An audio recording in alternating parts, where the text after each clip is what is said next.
Okay, so we're at the owner's shop and they're gonna wash the Charger here in just a minute. I want the old Chicagoland Mopar Connection sticker. When I got to the owner's shop, the Charger was sitting in the back bay, and we moved it forward to where they normally wash cars because this is an active body shop.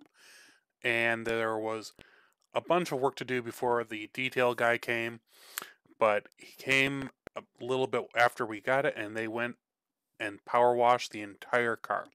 This is the very first time I ever was involved in a garage fine cleaning. I've been involved in the cars, being pulled out of barns. I've been involved in them, being repaired, but never going from dirty to clean.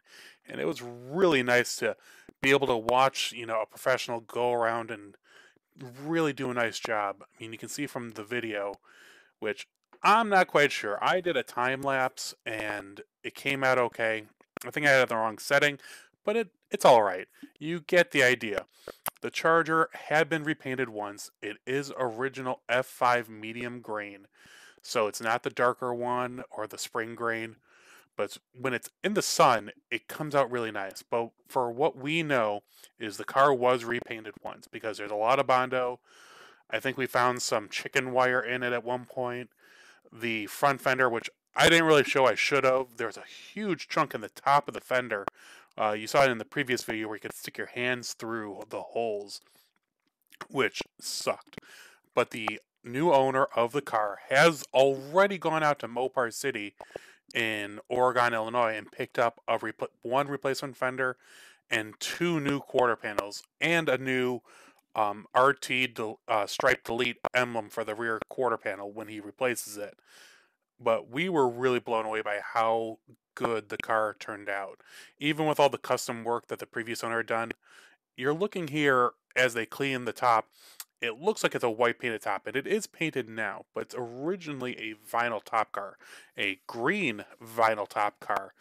And when the previous owner, or maybe an owner before, we're not sure, but what they did was they took off the vinyl top, left the trim, filled in the panel, where the buttress panels are. They put in some mud, cleaned it over, and then spray bombed it white. And that's what you're seeing now is the white.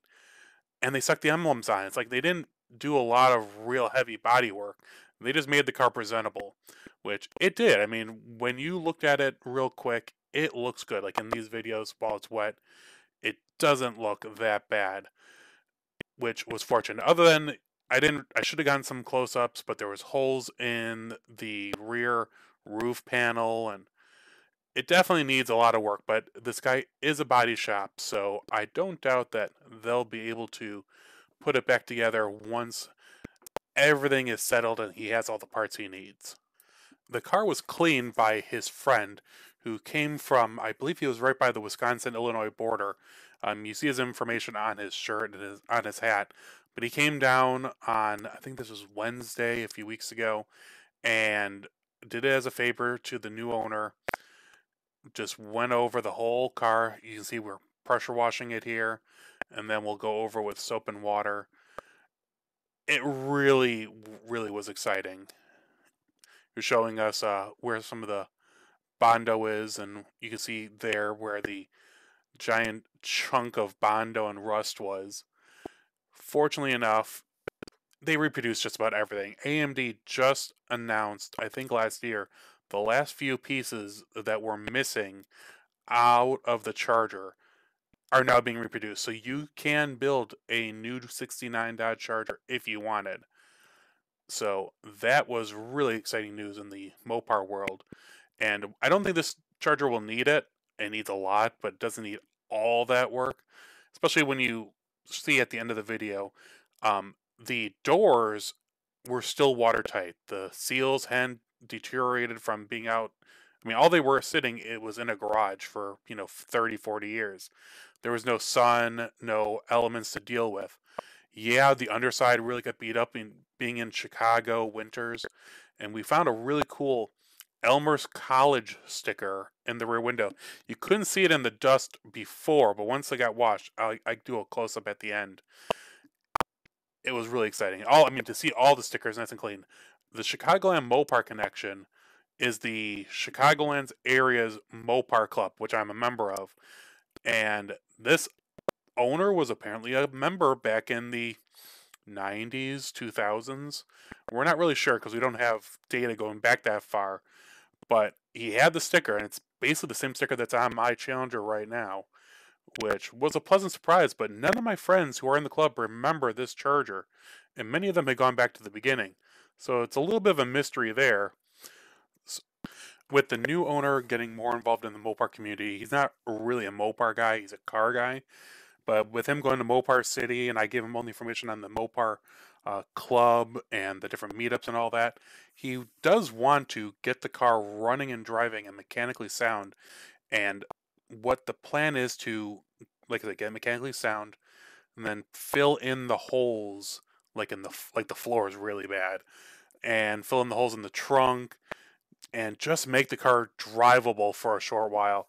And then probably next winter or maybe 2 years, just completely redo the car, blow it apart, and by that time he should have all the parts. The car should, he got some fun out of it, and then he gets to, over the winter, put it all back together in a much better condition than when it left. And hopefully I'll be there to document it when he does, because he's not that far from a good friend. All right, well, they're drying the car after the wash, and look at this, 40-year-old door seals. And yeah, there's a little bit of water just because we opened the door, but even with the cleaning, there's no water on the inside. And yeah, I think that's the seal, but we are amazed. Here, I'll show you the windshield. All nice and dry, still dusty. I mean, especially, I'm a Mopar guy, but I appreciate any kind of rescue. Like, the car sitting for 40 years and then coming back to life is just, it's a really neat story. And like I said, I found it on Facebook Marketplace. I thought I had lined these up better, but this was the best grouping of before and after pictures I could put together. Even though I planned them to be better, it is what it is. You still get to see the full breadth of what was there and what they were able to clean off. I mean, the layers of dust and crud that they took off by far made the car look 1,000 times better. Even if it did lose that, crusty barn find vibe that I'm so used to dealing with in all of my adventures. Hey everyone, I hope you enjoyed that video of a garage find actually getting cleaned. I can honestly say I've never been involved in that part of the process before, and then like another few steps after, but never being there for the actual removal of the dust, which was really cool to see. I mean, it was really nice that the car looked so good. Of course, everything looks good when it's wet, but the car was a pleasant surprise that it was in such good shape. And so yeah, I'm out in the garage. I don't know if you can tell, it's actually kind of cleaner over here. The green car I unburied from winter, and I put together. I've been going through trim. I don't know if you can see.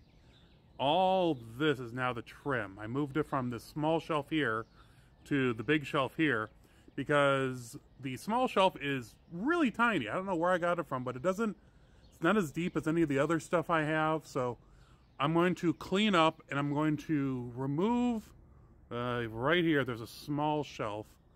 I'm going to remove that and get a bigger one. Probably 2 or 3 metal, shelving like the ones in the back you can see. Because I'm trying to clean up. That's all winter detritus that I have to clean up. But it's going to be beautiful here in Chicago for a few days, so hoping to get it done. I've been driving the blue car a bunch. Drove up to West Allis, Wisconsin for the Milwaukee World of Wheels on yesterday. And did fine, no problems. I gotta, just take it easy on it. I'll be going to the Indy Mopar swap here, I think in 2 weeks. And don't forget, that's Friday and Saturday only, no Sunday anymore. And then I'll be at the Jefferson swap meet in Jefferson, Wisconsin in April? I think it's April. Maybe early May.